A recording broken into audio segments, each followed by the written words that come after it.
এখানে একটু পানি দিয়ে দিলাম। চামড়া ছিলার পদ্ধতি দেখছেন, এই যে বাজা লাগে না।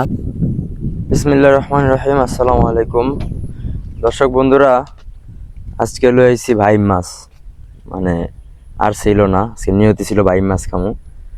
তো এই কয়টাই পাইছি, হাতেও ধরাই দিছে। গ্রামের বাজার তো বুঝেনি, মানে ধরে নিয়ে গেছিল, পলিথিন নিয়ে যায় নাই, আমিও বাজারে ব্যাগ নিয়ে যাইনি। তো চলেন আজকে ভাই মাছ বোনা করে খামু।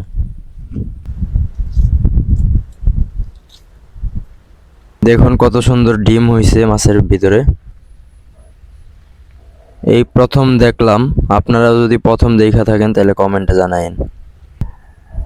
চামড়া ছিলার পদ্ধতি দেখছেন, এই যে এইভাবে খাইলে কিন্তু মাছের স্বাদটা অরিজিনাল পাবেন।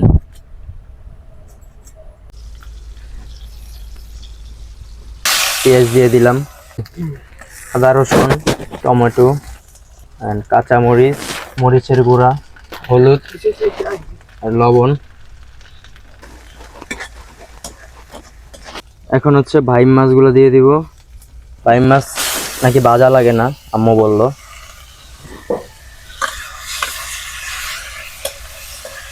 এখানে একটু পানি দিয়ে দিলাম। 5 মিনিটের জন্য তরকারিটা ঢাইকা দিব। আমাদের রান্না বান্না প্রায় কমপ্লিট, কিন্তু বৃষ্টি আসবে আসবে ভাব। ওই যে মানে গাছের পাতা যেভাবে লড়তেছে ভাই, মানে বিশ্বাস করেন কোন সময় উড়ায় নিয়ে যায় বেড়ার রান্নাঘর। বিলাতি ধনিয়া পাতা দিয়ে দিব। 5 মিনিট পরে ঢাকনা উঠায়া পানিটা যখন শুকায় যাবে ঝোলটা, তখন আবার ঝোল দিয়ে দিব।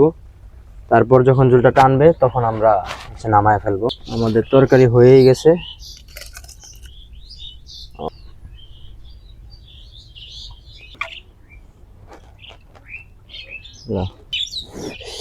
প্রচুর গরম, আর আমি একটু আগে ভাত খাইছি, তো তাই আমি আর ভাত দিয়ে খাইলাম না।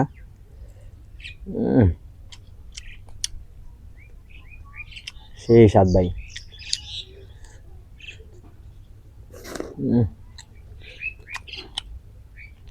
মাংসর মতো ভাই।